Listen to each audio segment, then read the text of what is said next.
start, though, with Kirsten Roth in Denver and a building that has gone from beautiful to blighted. It's the old Cathedral High School downtown. There were high hopes for the historic buildings with plans for a hotel, but vandals have desecrated it with dozens of people going inside every day. The former school sits at 19th and Grant. Kirsten, along with photojournalist Eric Bloomer, show us the building's future is uncertain.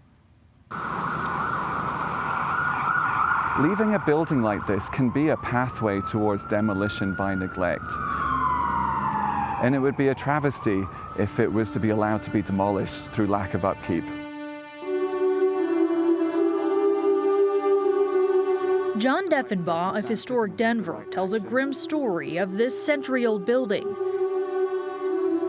1840 Grant Street, known as the old Cathedral High School, sits dilapidated on the east side of Denver's skyline. There's really no other building in Denver quite like this. Built by the Catholic Diocese, it was hailed as magnificent and one of the most beautiful pieces of architecture in America. It was built in 1921. It's designed in a Spanish Renaissance style. It's been a high school, a convent, a crisis support center for those affected by the AIDS epidemic, and most recently, it's been artist studios. Today, it's become an eyesore and a danger. Unfortunately, the owner is not securing the buildings. People are living in this structure. The windows are not boarded up, and it's causing significant deterioration. Cathedral High has been overrun by vandals, the unhoused, drug addicts, and urban explorers. Urban explorers are those who seek and enter abandoned structures. In the heart of Denver, a church sits in silence. Once filled with prayer, it now echoes only with the sound of wind through broken glass. They ignore the no trespassing signs. Let's go down further.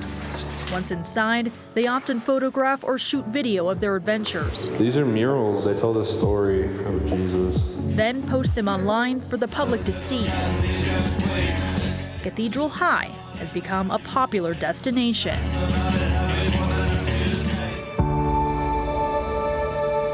Probably like 50 people a day, to be honest.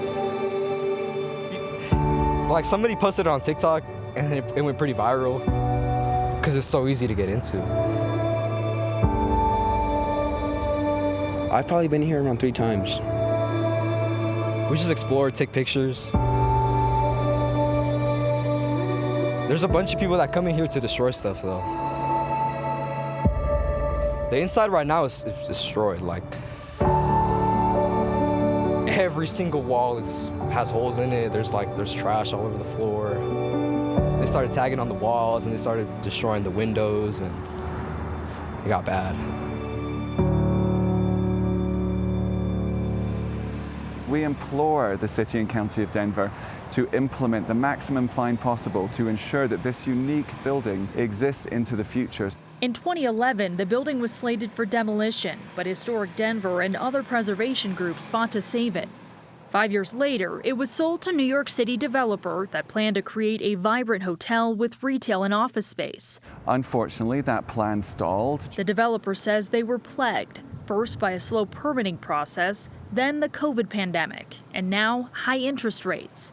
Cathedral High was put on the city's neglected and derelict building list. Denver police and fire responded to numerous calls, but they stopped, telling the Department of Community Planning and Development it was too dangerous. All right, guys, be careful. There's broken glass on the sidewalk. This just can't be allowed to continue. The owner boarded up some windows and doors, but vandals quickly tore them down. Private part-time security was hired, but the owner insists their ability to prevent trespassing is limited. Then, this August, after a hearing, an administrative judge levied a fine against the owner for more than $139,000.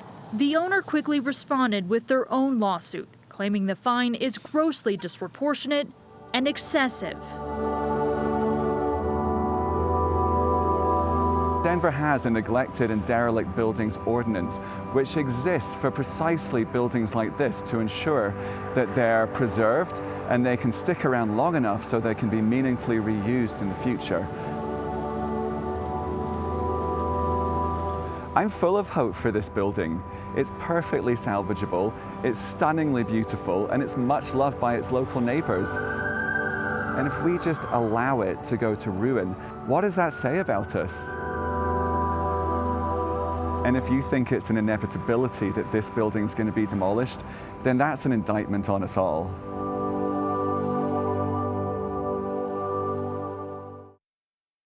Kirsten Roth, of course, reporting for us, and we will continue to follow what happens with that building.